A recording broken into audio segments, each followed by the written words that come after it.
So guys, আশা করি সবাই ভালো আছো। তো এখন আমরা যাইতেছি মেলার মধ্যে। জাস্ট এইখান থেকে 15 থেকে 20 কিলোমিটার দূরে এই মেলাটা। এই আরেকজন ব্লগার দেখা যাচ্ছে রাস্তার মধ্যে ব্লগ করতেছে, সুন্দর। তো ভালোই লাগলো আসলে। ব্লগারদের সাথে যখন ব্লগারদের অনেক দেখা হয় তখন জিনিসটা অনেক মজার লাগে, কারণ হইতেছে সেম লেভেলের মানুষগুলোর সাথে দেখা হলে এখন অন্যরকম একটা ফিলিংস লাগে। তো আজকে কিন্তু প্রচুর পরিমাণ বাতাস আর হইতেছে গরমের শুরু প্রায়। এখন অনেকটাই গরম গরম ভাব। কিছুদিন আগে যেমন শীত ছিল অনেক, এখন কিন্তু ওইরকম শীত নাইকা।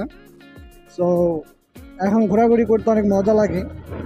আগে তেমন শীতের কারণে ঘুরতে পারতাম না। তো আমরা এখান থেকে আমাদের রিফাত ভাইয়ের সাথে দেখা করব। রিফাত ভাই ওনার ওয়াইফকে নিয়ে তারপরে আমাদের সাথে যাবেন মেলায় ঘোরার জন্য। তো আমরা মূলত যাইতেছি বাটুইমুড়ি মেলা। এই মেলাটা অনেক নাম করা, অনেক আগের দিনের মেলা। তো এখন আগের মতো বড় নাই, মেবি একটু ছোট হয়ে গেছে মেলাটা, বাট মেলাটা এখনো হয়। এই জিনিসটা অনেক ভালো লাগে। আর আমরা বছরে একবার হয়তো যেতে পারি সেখানে। তো গাইজ, আমরা এখন হাইওয়েতে চলে আসছি। এখন আমাদের একদম ফাস্টে যাইতে হইব। তো এই হাইওয়েটা আসলে অতটা ভালো না, বাট হাইওয়েতে গাড়ি জোরে চালায় একদম সেই মজা।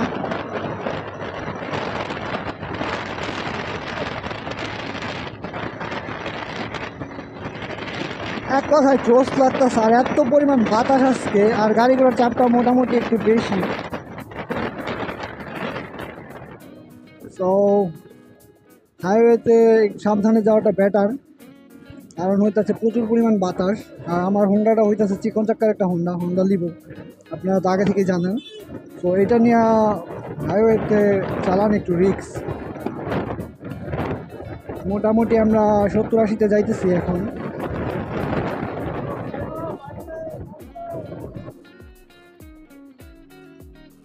তো পাম্পে আসলাম।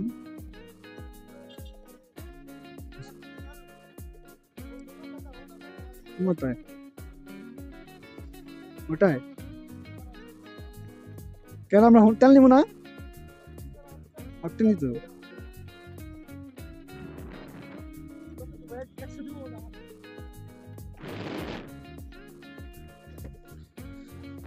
তো গাইস, জাস্ট আমাদের তেল ভরাটা শেষ।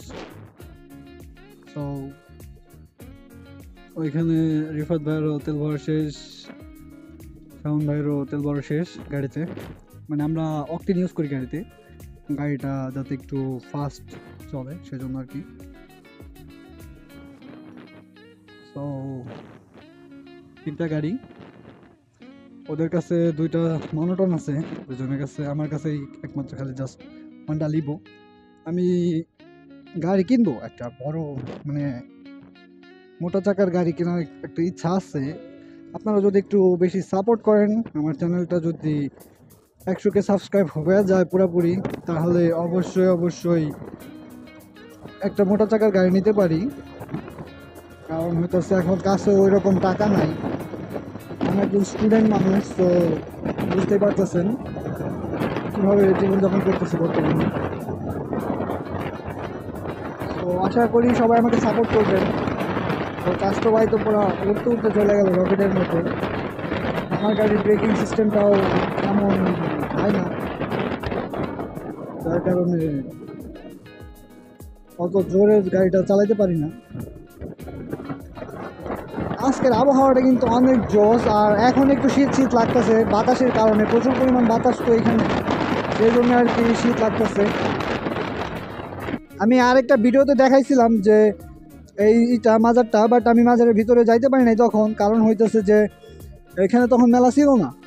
তো সেজন্য আর কি মূলত মেলার ভিতরে যাইতে পারি নাই। বাট আজকে আসছি, ভালোই লাগতেছে। এইটা মূলত মেইন যে মাজার ওইটা।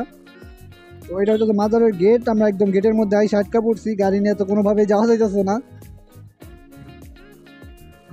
অনেকজন অনেক কিছু কিনছে মনে হইতেছে মেলার ভিতরে থেকে। তো সবার হাতে দেখি একটা পুতুল, অনেক কিছুই আছে। তো বোঝা যাইতেছে মেলাটা মোটামুটি জমজমাট হয়েছে আর কি, বাট ওইরকম মানুষ নাই। ও মেবি মেলা ওই সাইডে। সো এখানে সেফটির জন্য আমি গাড়িটাকে তালা দিয়ে নিই।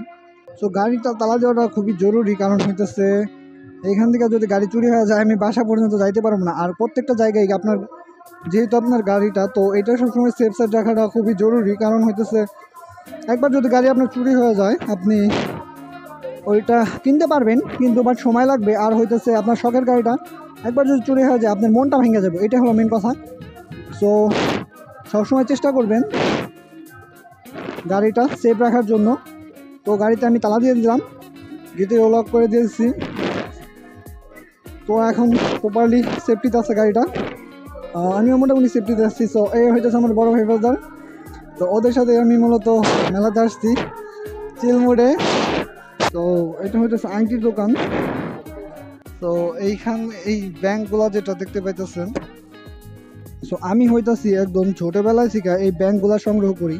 ছোটোবেলা থেকে বলতে আমি হইতেছি 2018 সাল থেকে ব্যাংক সংগ্রহ করি। আমার ঘরে এরকম 2-3টা ব্যাংক আছে, কারণ এটা হইতেছে আমাদের ঐতিহ্য। সো ঐতিহ্যটা ধরে রাখার জন্য আমি মূলত এটা ধরে রাখার জন্য ব্যাংকগুলো সংগ্রহ করতেছি, ঠিক আছে। তো আদার্স এখানে কিন্তু ছোট ছোট কলসিও আছে। সো এই কলসিগুলোও আপনারা চাইলে নিয়ে রাখতে পারেন ঘরের মধ্যে। এই কলসিটা বসাবেন, তার উপরে এটার মধ্যে 2-3টা ফুল দেওয়া দিবেন, দেখবেন অনেক সুন্দর লাগে। তো এইখানে সুলভ মূল্যে মাটির তৈজসপত্র, মানে মাটির যত যাবতীয় জিনিস আছে আপনারা ক্রয় করতে পারেন। মেলাটা হইতেছে মানিকগঞ্জের বাটুইমুড়ি, ঠিক আছে, মানিকগঞ্জের বাটুইমুড়ি। সো আপনারা এখানে আসতে পারেন, এখানে এসে এগুলো নিতে পারেন। এখানে রান্না করার জন্য অনেক কিছু আছে, মানে রান্নার জিনিসগুলোই অধিকাংশটাই বেশি এইখানে। সো এখানকার আমার মনে হইতেছে আমার একটা নেওয়া উচিত, মাটির ব্যাংক নেওয়া উচিত। এইখানে পুরো প্রপারলি যে জায়গাটা আছে, প্রপারলি জায়গাটাই হইতেছে মাটির যত জিনিস আছে সবগুলো এখানে পাওয়া যায়। সো এইখানে দেখতে পাইতেছেন অনেক সুন্দর সুন্দর বাচ্চাদের খেলনা থেকে শুরু করে